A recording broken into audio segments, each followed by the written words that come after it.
What if I told you that a wooden boat, a mountain range in the Middle East, and a totally bizarre specific date on an ancient calendar mathematically predicted the exact weekend of Christianity's most important event, like centuries before it happened? I mean, it sounds like the setup to a conspiracy thriller.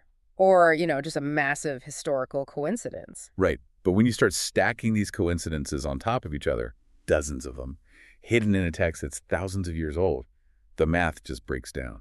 You move past coincidence into something that looks suspiciously like deliberate design. Which is exactly what our source material today is arguing. We're looking at a text that behaves as if its ultimate author exists, well, entirely outside of our constraints of time. Welcome to this deep dive into the source material. We're unpacking a fascinating, really towering stack of study notes and research focused on the book of Genesis. And I want to be absolutely clear right off the top. Our mission today is not to just, recap ancient history. Yeah, we aren't doing Sunday school character summaries here. Far from it. We are looking at Genesis as an integrated message system, like an architectural blueprint that sets up the entirety of the human experience. Exactly. We're going to discover how this text practically equips you, yes, you listening right now, to dissect and resist modern philosophical dead ends. Yeah, and we're going to pull out some incredibly gritty, practical lessons on what faith actually looks like in the real world through the lives of these deeply flawed, messy patriarchs. And going back to that hook, we're going to uncover how Genesis hides a stunningly detailed portrait of Jesus Christ, woven into the narrative thousands of years before he ever walked the earth. It's wild. Because when you look at your own life, you are fundamentally trying to answer four basic questions, whether you realize it or not. Who am I? Where did I come from? Why am I here? And where am I going? Right, and how you answer that second question, the origin question, the Genesis question, it dictates the framework for how you navigate every single aspect of your reality today. Because, if you believe you're merely a cosmic accident, a random collision of atoms, your reality, your ethics, your sense of purpose, they all look one way. But if you believe you are designed, that you have a specific intent behind your existence, the world looks entirely different. And this is the concept from the research that absolutely stopped me in my tracks. The Old Testament is essentially the historical account of a nation, but the New Testament is the account of a man. Yeah. And according to this material, the New Testament is entirely concealed within the Old. Augustine actually framed this perfectly centuries ago. He said the New Testament is in the Old Testament concealed, and the Old Testament is in the New Testament revealed. Wow. It implies that the events, the people, the geography, the rituals, they aren't just historical footnotes. They are deliberate prophetic foreshadowings. It's like watching a psychological thriller where the twist ending retroactively changes the meaning of every single scene, every line of dialogue that came before it. You want to go back and rewatch the whole movie because suddenly the clues were there the entire time. Exactly. But to understand how this ancient text actually pulls that off, we have to start at the very beginning. The first four words in the English translation, it's the ultimate philosophical line in the sand. Because you can't really analyze the actors on the stage until you understand how the stage itself was built. Okay, so let's unpack this opening sentence. In the beginning, God created the heavens and the earth. It's incredibly simple. It's elegant. But our sources make this massive claim that this single sentence supposedly dismantles every major secular philosophy before the argument even begins. Now, I have to push back on this. Sure. If I'm an atheist, I hear that sentence and I just say, well, it's a fictional story. You haven't defeated my worldview. You've just read me a fairy tale. Yeah. How does this text structurally defend itself? That's the crucial distinction. The text isn't trying to argue with the atheist in a debate format. It's establishing the structural axioms of reality. Like math. Think of it exactly like mathematics. Genesis 1.1 is the foundational equation. It anticipates every major philosophical deviation mankind would invent over the next several millennia, and it systematically denies them their premise. Walk me through how it actually does that. Let's start with atheism, like you mentioned. Atheism says there is no God. Genesis 1.1 doesn't offer a 5-point philosophical proof for God. It simply asserts him as the primary causal agent. God created. Right, so if the text is true, atheism is void. But it goes much deeper. Take pantheism. This is a very popular philosophy, even today, under different New Age names. It's the belief that the universe itself is divine, that God is the tree, the ocean, the cosmos. The whole idea that we are all a piece of the universe experiencing itself, that kind of thing. Precisely. But Genesis says God created the heavens and the earth. That introduces the concept of transcendence. God is distinguishable and entirely separate from his creation. So the painter is not the canvas. The programmer is not the software. That completely obliterates pantheism. And what about polytheism? Because we have to remember the context here. When Moses was compiling this, the Israelites were surrounded by the Egyptians, the Canaanites, the Babylonians. Oh, absolutely. All of these cultures believed in a chaotic pantheon of gods constantly at war with each other. The sun god fights the river god, and humans are just, caught in the crossfire. Exactly. And against that backdrop of cultural noise, Genesis asserts monotheism with total authority. God created, singular. It attributes the existence of the universe to one God acting with a singular, unified purpose. No celestial civil wars, just sovereign will. Right. It's incredibly subversive for its time. But what about materialism? Because this is the philosophy that dominates much of our modern era. The idea that matter is eternal and the physical universe is all that ever was and all that ever will be. Materialism is defeated by those first three words, in the beginning. Genesis explicitly states that matter, time, and space had a starting point. They are not eternal. Which, fascinatingly, is a concept that modern astrophysics only really caught up to in the 20th century, with the discovery of the expanding universe. Before that, many secular scientists just assumed a steady-state, eternal universe. They did. So if matter isn't the ultimate reality, that also challenges humanism, right? The idea that mankind is the measure of all things, the supreme authority in the universe. Because if God is the ultimate reality and the creator of all things, then man is a created being. We're answerable to a higher authority. We aren't the authors of our own moral universe. And finally, the single verse counters unguided evolutionism and uniformitarianism, the idea that the universe just slowly unfolded through blind, uniform natural processes over deep time. Because the text insists on deliberate, intelligent intervention. Yes, it presents a creation ex nihilo out of nothing. It was spoken into order by an external intelligence. It didn't accidentally arrange itself. Okay, let's hover on that point, because our sources dedicate a massive amount of ink to contrasting this biblical view of creation with the secular alternatives. And it gets deeply into the hard sciences here. It really does. We all know the secular models, the Big Bang or the nebular hypothesis, which suggests our solar system formed from a swirling, cooling cloud of gas and dust. But the research critiques these unguided models using the laws of thermodynamics, specifically entropy. Yeah, entropy is a massive hurdle. Break that down for us. What exactly is entropy, and why is it such a problem for unguided evolution? Well, entropy is a measure of disorder, and the second law of thermodynamics dictates that in any closed system, entropy always increases. In simple terms, the universe is winding down. Things naturally move from order to disorder. Heat dissipates. Machines break. Biological organisms decay and die. Think about your house. If you don't actively put energy and intelligent effort into cleaning and maintaining it, it doesn't spontaneously organize itself into a pristine mansion. Definitely not. It gets dusty, the roof leaks, things fall apart. It requires an external source of energy and intelligence to maintain order. But macroevolution requires the exact opposite of the second law of thermodynamics. It requires matter to spontaneously move from chaotic disorder to incredibly complex, highly specific order, entirely on its own, without an intelligent external energy source guiding it. It requires the universe to be winding up. Exactly. So the classic counter-argument you always hear to that is, well, the Earth isn't a closed system. We have the sun. The sun pumps massive amounts of energy into the Earth, and that energy drives the evolutionary process. It's a common argument, but it completely misses a fundamental reality of physics.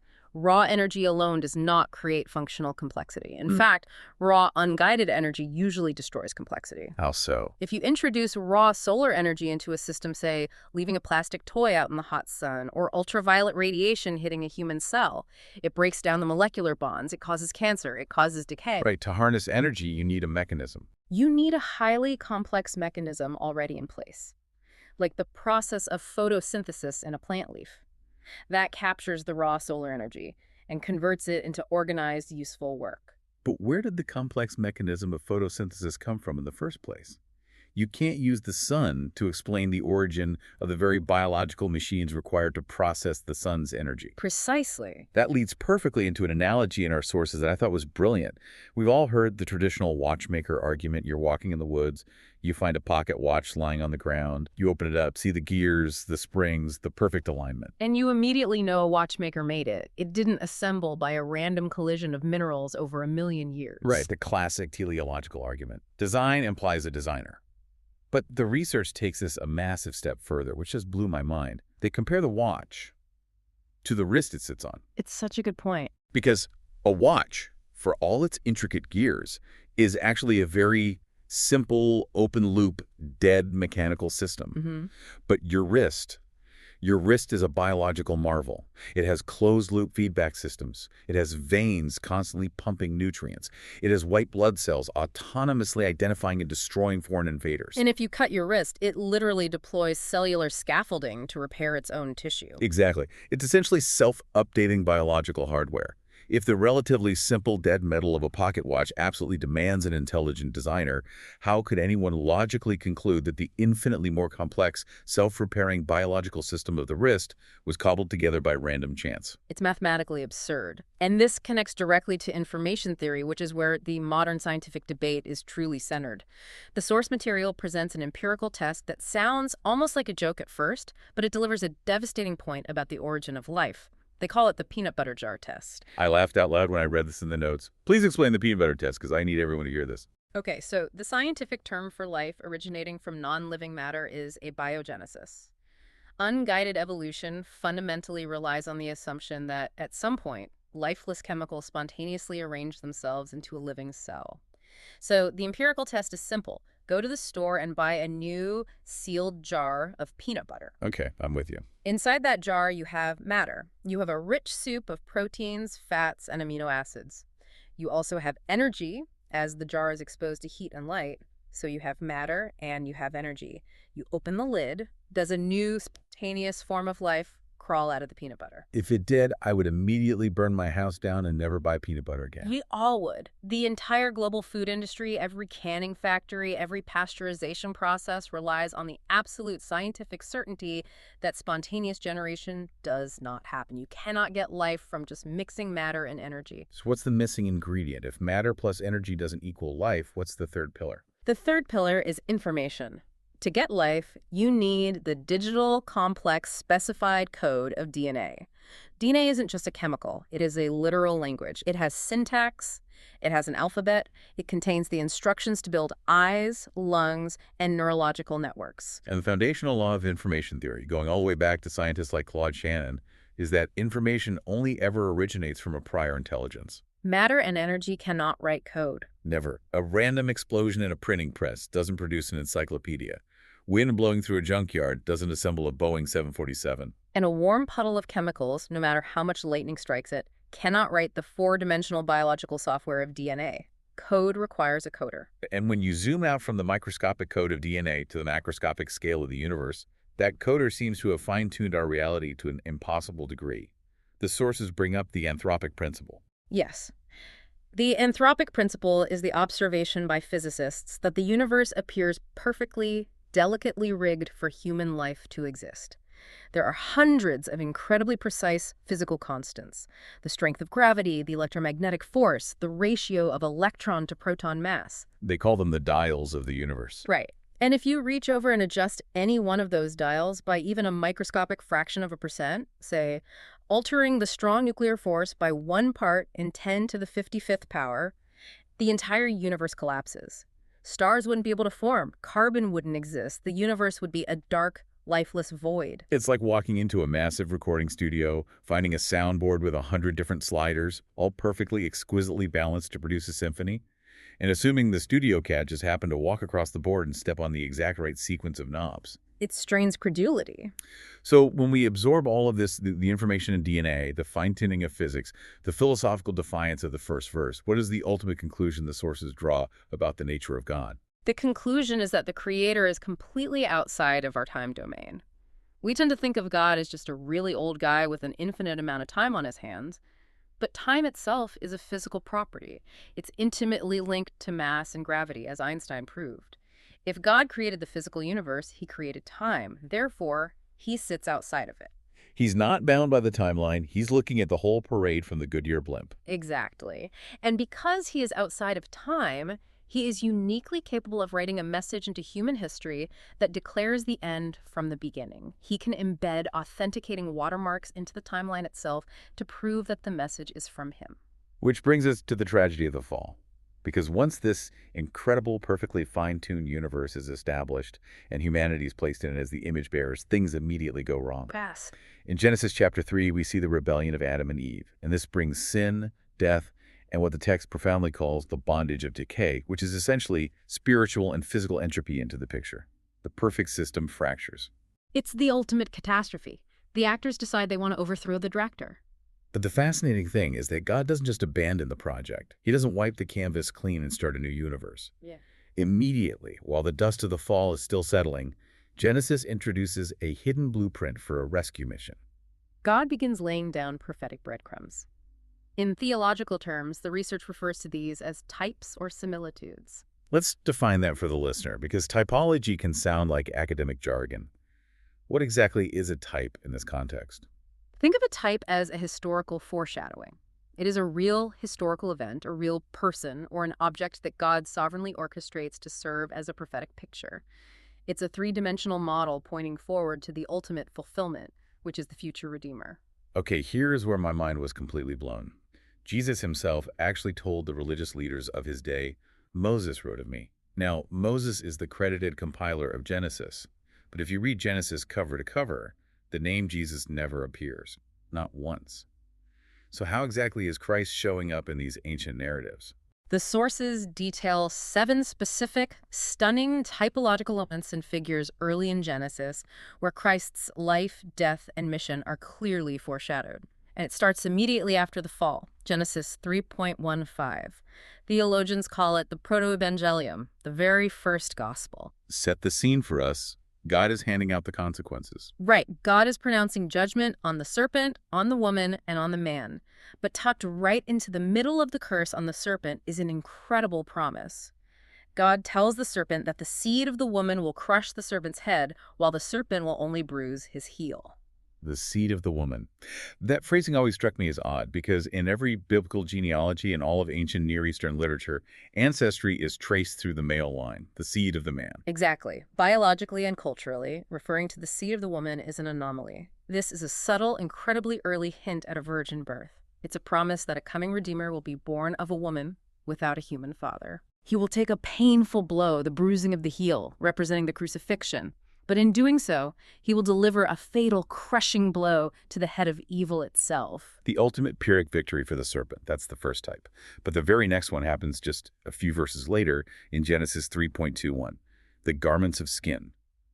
So Adam and Eve realize they are naked, they are exposed in their guilt, and what's their immediate reaction? Their instinct is self-preservation. They sew fig leaves together to cover themselves. Which is the perfect metaphor for human religion. We realize we are morally exposed, so we try to cover our shame with our own efforts.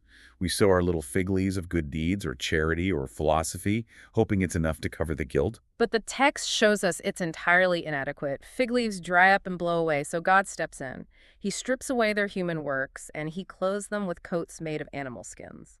Now, I want you to think about the mechanical implication here. In order for Adam and Eve to receive those garments of skin, what had to happen? Something had to die. Innocent animals had to be slaughtered. Exactly. Blood had to be shed. Right there, at the dawn of human history, God establishes the foundational mechanism of biblical redemption, the concept of substitutionary atonement. Let's slow down and explain the why behind that mechanism. Because to a modern listener, the idea of an animal sacrifice sounds primitive, maybe even barbaric. Why does innocent blood cover guilt? What is the logic? The logic goes back to the Creator's initial warning, "In the day that you eat of it, you shall surely die." Sin is fundamentally a rebellion against the source of life. Therefore, the natural consequence, the wage of sin, is death, separation from life. Right. God is perfectly just, so the penalty must be paid. But he's also perfectly merciful, so he introduces the concept of a substitute. An innocent life is given in place of the guilty. And because the life of a creature is in its blood, the shedding of blood represents a life poured out to satisfy the debt. So God is visually demonstrating to Adam and Eve, Your works won't cover you. The penalty of death must be paid, but I will provide the innocent substitute to cover your shame. It points like a laser beam straight to the cross. It's the entire gospel in a single prehistoric act. Unbelievable. Okay, that brings us to the third type. And this is the one from our intro that deals with the math and the dates. The Ark of Noah. Most people look at Noah's Ark as just a Sunday school story about a boat and some animals. But structurally, the Ark is a physical vessel of salvation, coated in pitch to keep the waters of judgment out, providing safe passage for those who take refuge inside it. The Apostle Peter actually refers to it directly as a prophetic picture of salvation. He does, but the detail that truly proves the outside-of-time authorship is the chronology. Walk us through the calendar dates. Let the awe of this really breathe for a second. In Genesis chapter 8, verse 4, Moses records the precise day that the ark finally came to rest on the mountains of Ararat, signaling the end of the judgment and a new beginning for the earth. The text says it was the 17th day of the 7th month on the ancient calendar. A very specific detail to include. Now hold that date. Centuries later, in the book of Exodus, right before the first Passover, God tells Moses to completely rearrange the Hebrew calendar. He declares that the 7th month is now to become the first month of their religious year, the month of Nisan. So the anniversary of the ark resting on the mountain is now mathematically Nisan 17. Correct. Now fast forward over 1,000 years to the New Testament. Jesus of Nazareth enters Jerusalem. According to the Gospels, he is crucified on Passover. Passover, by Jewish law, is the 14th of Nisan. He dies on the 14th. He is placed in the tomb, he is in the grave for 3 days, the 15th, the 16th, and he rises from the dead on the 3rd day, the 17th of Nisan. The exact same calendar date. The exact same calendar date that the ark rested on dry ground, signifying the earth's rebirth from judgment, is the precise day that Jesus Christ walked out of the tomb, signifying humanity's rebirth from spiritual death. You can't just chalk that up to coincidence. I mean, a human author writing Genesis thousands of years earlier could not possibly have coordinated the calendar date of an execution method crucifixion that hadn't even been invented yet under a Roman Empire that didn't yet exist. It is an author outside of time putting a watermark on his manuscript. It gives me chills. Let's move to the fourth type, because this theme of types doesn't just apply to events or objects, it scales up to specific people. In Genesis 14, we meet a figure named Melchizedek. Melchizedek is a fascinating anomaly. He is the priest king of Salem, which is the ancient name for what would later become Jerusalem. He comes out to meet Abraham after a major military victory. And he just kind of drops into the narrative out of nowhere. There's no backstory. Which is entirely against the rules of Genesis. Genesis is a book obsessed with genealogies. So-and-so begat so-and-so. But for Melchizedek, the text records no genealogy, no birth, no death. He appears entirely without origin. Why leave his family tree out? The author of the book of Hebrews explains why. By deliberately omitting his genealogy, the Holy Spirit designed the text so that Melchizedek would serve as a prophetic type of Christ's eternal priesthood. Oh, I see. An order of priesthood not based on human lineage, like the Levitical priests who came later, but based on an indestructible life, a priest forever. And the detail of what Melchizedek brings out to Abraham is staggering. He brings bread and wine. Bread and wine. Thousands of years before Jesus sits in the upper room in Jerusalem and institutes the Last Supper, saying, "This is my body, this is my blood," here is the priest king of Jerusalem bringing those exact elements of communion to the Father of the faith. The structural integrity of this book is just staggering. Okay, type number 5. And this is perhaps the most emotionally crushing and famous story in early Genesis. Abraham and Isaac on Mount Moriah in Genesis 22. The parallels here are so dense, you almost need a magnifying glass. Oh. God tells Abraham to take his son, his only son whom he loves, and offer him as a burnt offering on a mountain God will show him. We have to imagine the psychology here. God has promised Abraham that a great nation will come through Isaac, and now God is saying, kill him. It's a massive crisis of faith. And the text notes they travel for 3 days to reach the mountain. That 3-day journey is crucial. Hebrews tells us that Abraham fully intended to obey because he reasoned that God was capable of raising Isaac from the dead to keep his promise. So in Abraham's mind, Isaac was essentially dead the moment God gave the command. And 3 days later, Isaac is received back alive when God stops the sacrifice. It's a prophetic picture of a 3-day death and resurrection. But the physical details on the mountain are what really mirror the Gospels. When they get to the base of the mountain, Abraham leaves the servants, And what does Isaac do? Isaac, who, by the way, is not a helpless little boy here. Yeah. The timeline suggests he's a young man, strong enough to carry enough wood for a massive fire, willingly carries the wood for his own sacrifice upon his back up the hill. Just as Christ, the ultimate beloved son, carried the wooden beam of his own cross up the hill. And when Isaac asks where the lamb for the sacrifice is, Abraham says God will provide for himself the lamb. It's chilling in its precision. And to cap it off, it's not just the objects that are typical, it's the geography. The text specifies they are in the region of Moriah. Centuries later, King Solomon would build the Jewish temple on Mount Moriah. Okay. And sitting right on that same geological ridge is a specific elevated peak called Golgotha. The place of the skull, Mhm. where Jesus was crucified. It's the exact same zip code. The geographical stage was set 2,000 years in advance. Let's look at the sixth type. We move from Abraham down to his grandson Jacob. Genesis 28. Jacob is fleeing for his life from his brother Esau. He's exhausted, he stops for the night, uses a rock for a pillow, and falls asleep. He has a profound dream. The famous Jacob's ladder. He sees a ladder or a stairway set up on the earth, and the top of it reaches into heaven. And he sees the angels of God ascending and descending on it. It's a beautiful image, but how exactly does that point to Jesus? I don't see the direct connection there. You don't have to guess the connection because Jesus himself claims the imagery. In the Gospel of John, chapter 1, Jesus is speaking to a man named Nathanael. And Jesus looks at him and says, "Truly, truly, I say to you, you will see heaven opened and the angels of God ascending and descending on the Son of Man." Wow. Jesus is claiming to be the ladder. He is the fulfillment of Jacob's vision. He is declaring that he is the sole mediator, the only physical and spiritual bridge connecting a holy God in heaven to a broken humanity on earth. Which brings us to the seventh type in our source material.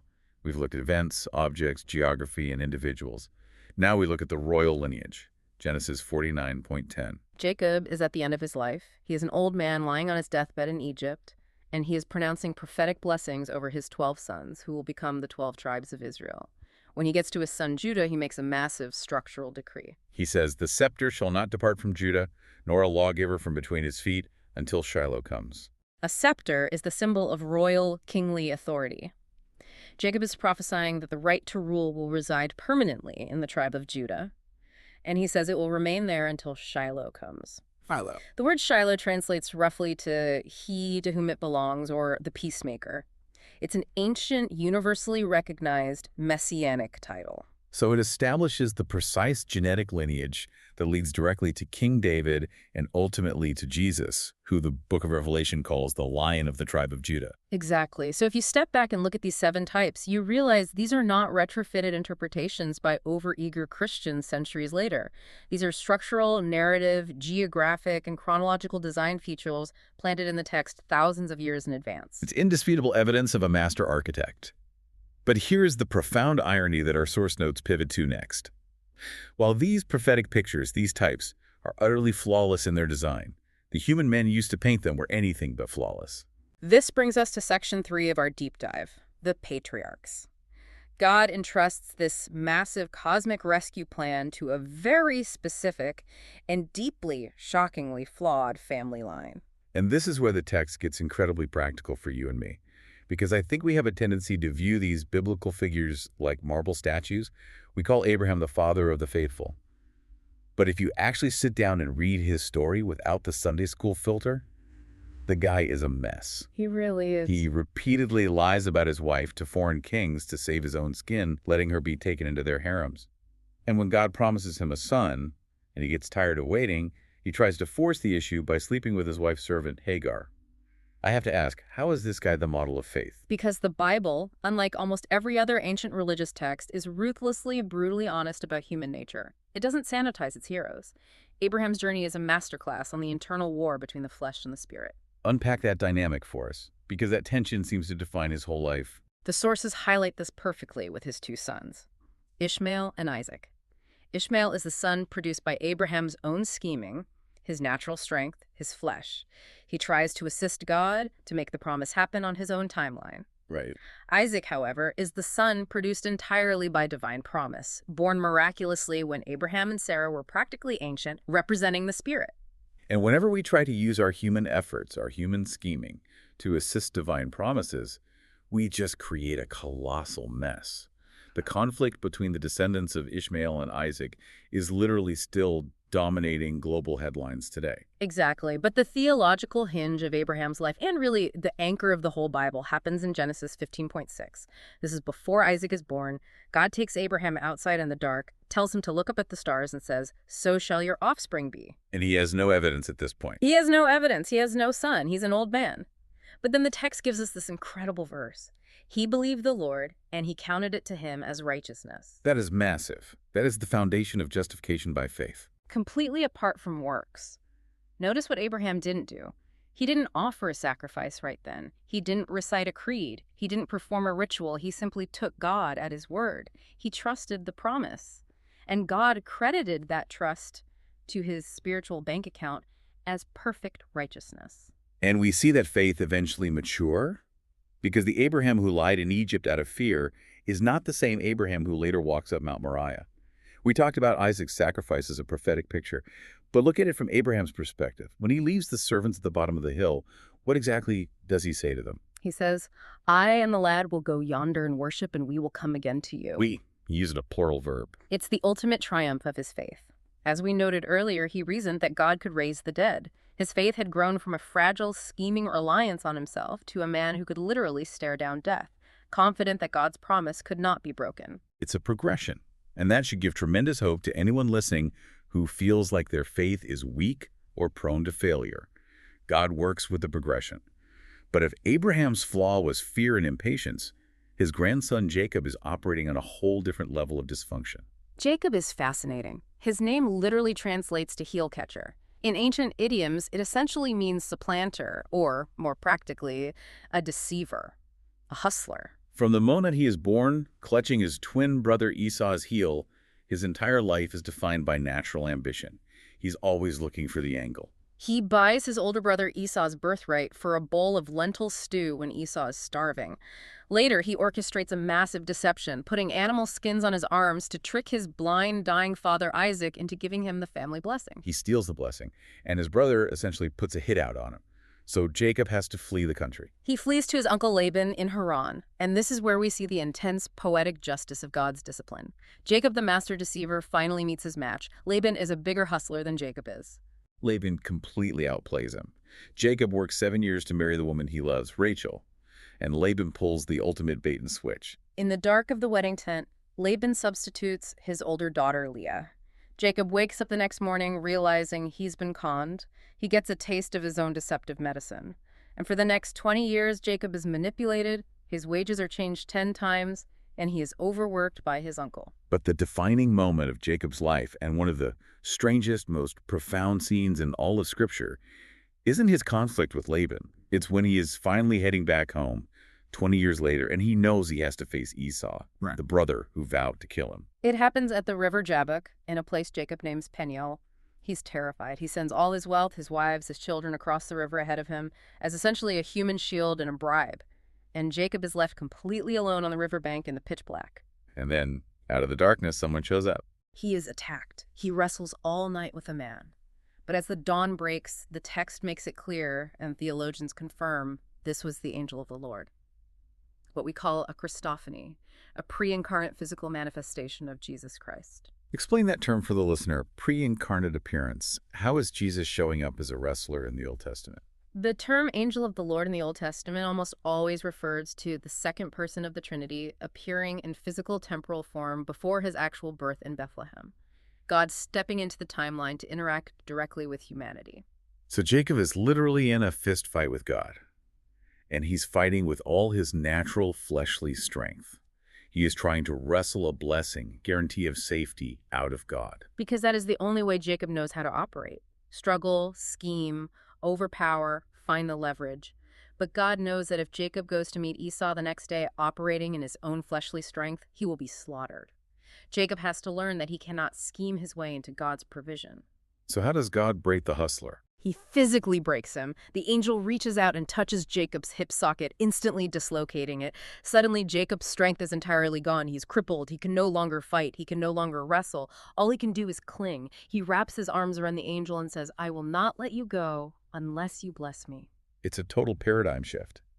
He goes from wrestling in self-reliance to clinging in absolute desperate dependence. And that is the moment God blesses him. That is when his name is changed. He goes from Jacob, the deceiver, to Israel, which means governed by God or a prince with God. God could only use him once he was broken of his self-reliance. If you are listening to this right now, think about the practical application of that moment.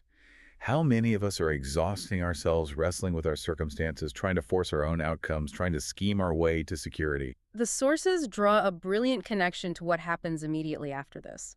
Once Jacob has this spiritual breakthrough, his whole household has to go through a spiritual cleansing. God tells him to return to Bethel, the house of God. But before they can go, Jacob issues a strict command to his family. He tells them to take all their strange gods, all their little foreign idols, their lucky charms, and bury them under the oak tree at Shechem. They had to let go of their hidden safety nets. Those idols represented their backup plans. If the God of Jacob doesn't come through, we have these little household gods to protect us. We all do this. We all have our personal idols under the oak tree. It might be our bank account, our career network, our own intellect. We trust God, but we keep a backup plan just in case. The lesson here is that to fully step into your purpose, to transition from a Jacob to an Israel, you have to bury your backup plans in the dirt. You have to commit to absolute dependence. It is a painful but necessary surrender. And before we move past this family, there is a macro-theological point the source notes make here that is stunning. If you look at this lineage, from Adam to Abraham to Isaac to Jacob, God constantly, deliberately bypasses the natural order of things. You mean regarding the firstborn sons? Exactly. In ancient cultures, the firstborn son automatically inherited the spiritual authority and the double portion of the wealth. It was an ironclad natural law. But God repeatedly subverts it. He chooses Abel's offering over Cain's. He chooses Isaac over the older Ishmael. He chooses Jacob over the older Esau. Why does God keep ignoring the established cultural rules? To explicitly prove that God's election, his purpose, and his salvation are based entirely on sovereign grace, not on human merit, not on natural birthright, not on your pedigree or tradition. It's never about who culturally deserves it. God actively disrupts human tradition to ensure that the glory for salvation belongs entirely to him. Which brings us perfectly to the absolute pinnacle of this theme, the idea of human failure and malice being completely overridden by sovereign grace. We are moving into section 4, the life of Joseph. Joseph's story is the longest single narrative arc in the book of Genesis, and it is the ultimate synthesis of everything we've talked about today. Joseph is an almost unbelievably precise prophetic type of Christ, and simultaneously, his life is the masterclass for the listener on trusting God's providence through intensely dark times. The irony of Joseph is that he feels like the only guy in this dysfunctional family who actually behaves. He's not lying to kings like Abraham. He's not tricking his dad like Jacob. He is faithful. He has integrity. Well, look at what it gets him. Exactly. His reward for being the good son is betrayal, being sold as a slave, being falsely accused of assault, and rotting in a foreign dungeon. So if you are a listener going through a totally unjust situation right now, if you are suffering and you did nothing wrong to deserve it, Joseph's story is your anchor. But before we get to the emotional payoff, let's look at the prophetic math. How exactly does his life map onto the Savior? The sources we are studying note over 100 specific typological parallels between Joseph and Jesus. It's almost mathematical.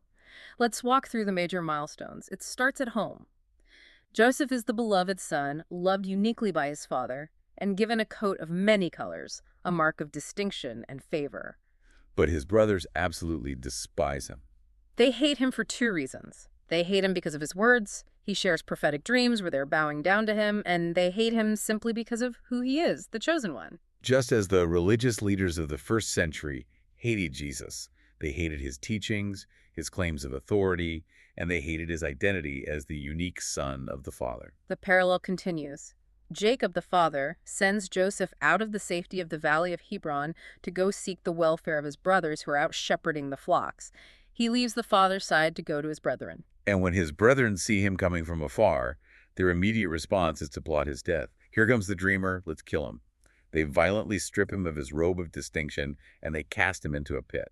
And here's a detail that is so specific it defies logic. The brothers decide that instead of outright murdering him, they can make a profit. They decide to sell him to a passing caravan of Ishmaelites. Which brother negotiates the price? It's Judah. Judah negotiates the sale of his brother. He sells him into slavery for pieces of silver. And when you translate the Hebrew name Judah into Greek, The language of the New Testament, the name is Judas. Judas Iscariot negotiates the betrayal of Jesus to the religious leaders for 30 pieces of silver. The historical rhyme there is devastating. It's precise. So Joseph is taken down into Egypt. He becomes a servant in the house of Potiphar, an Egyptian official. He prospers, he acts with total integrity, but then he is falsely accused by Potiphar's wife. And what does Joseph do when he is falsely accused? He doesn't mount a massive legal defense. He doesn't scream in protest. He offers no defense. He remains silent before his accusers. Just as the prophet Isaiah predicted, the Messiah would be like a sheep that before its shearers is silent, and just as Jesus stood silent before Pontius Pilate, offering no defense against the false witnesses. So the innocent, silent Joseph is condemned and thrown into the dungeon. And while he is in the dungeon, he is numbered with two transgressors, two criminals who offended the king of Egypt, the chief butler and the chief baker. Jesus is crucified between two thieves, two transgressors. Exactly. And look at the fate of the two men in prison with Joseph. Joseph interprets their dreams. He predicts that in 3 days, one will be pardoned and restored to life, and the other will be condemned and face execution. One thief on the cross mocks Jesus and perishes. The other thief asks for mercy, and Jesus promises him, "Today you will be with me in paradise." One receives life, one receives death. And again, Joseph predicts this will happen in exactly 3 days. The resurrection motif is everywhere. It is inescapable. After a long period of suffering where Joseph is seemingly forgotten in the dark, the time comes for his exaltation. Pharaoh has dreams he cannot understand. Joseph is brought out of the dungeon, he interprets the dreams, and Pharaoh instantly elevates him. He takes Joseph from the prison and seats him at his own right hand, making him the supreme ruler over the entire known world. Exalted from the pit to the throne, raised to the right hand of majesty. And in the midst of his exaltation, Pharaoh gives Joseph a Gentile bride, Asenath. Just as Christ, following his resurrection and ascension to the right hand of the Father, takes a Gentile bride to the global church.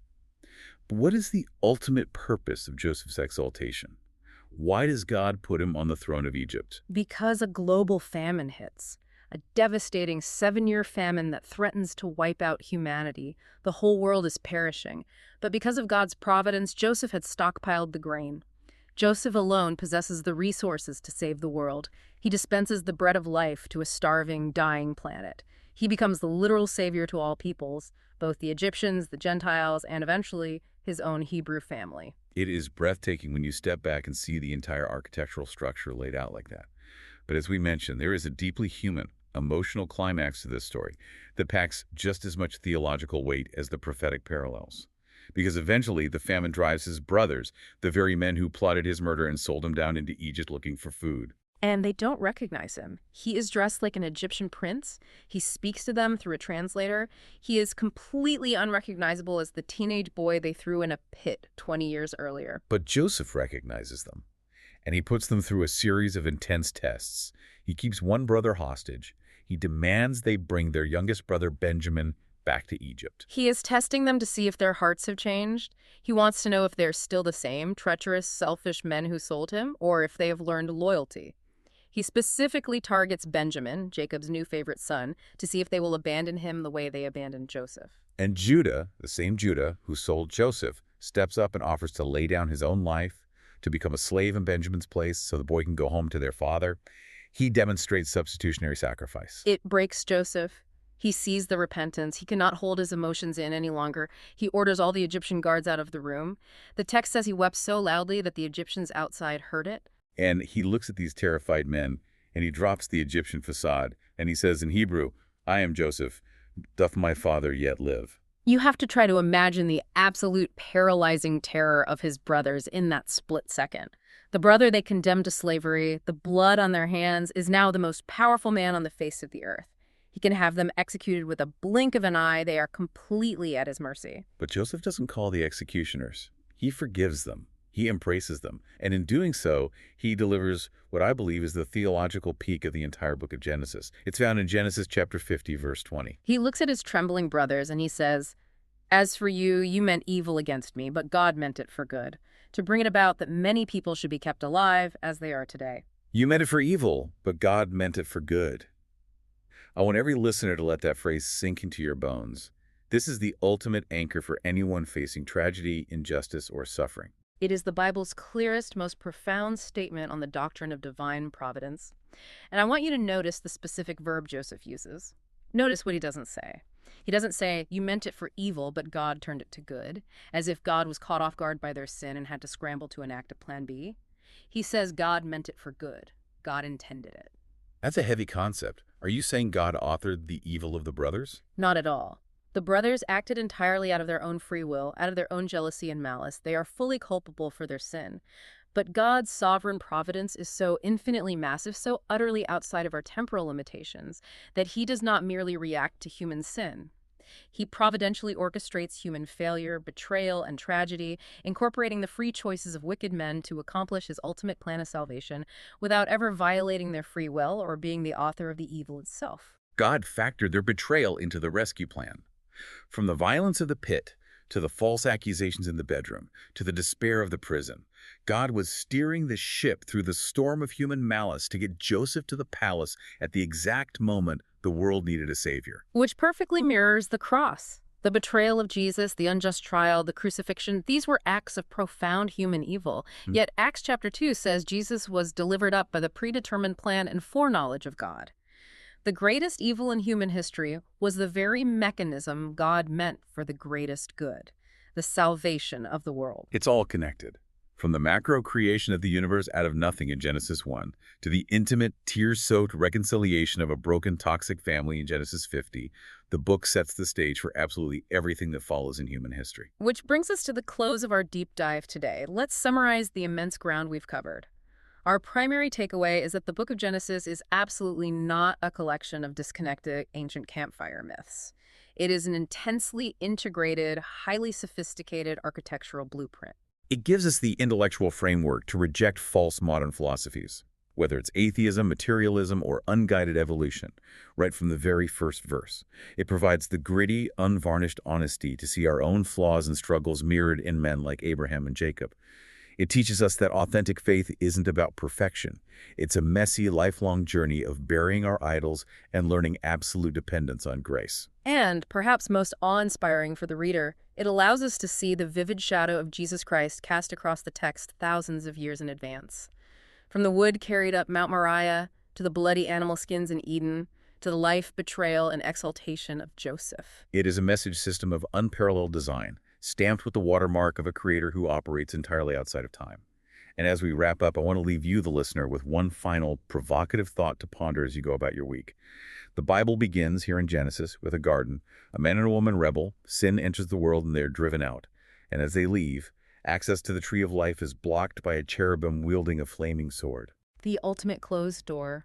Paradise is lost, and humanity is exiled into the wilderness. But if you skip to the very back of the book, the Bible ends, in the book of Revelation, with a new creation, a city descending from heaven, where the text specifically notes that the gates are never shut.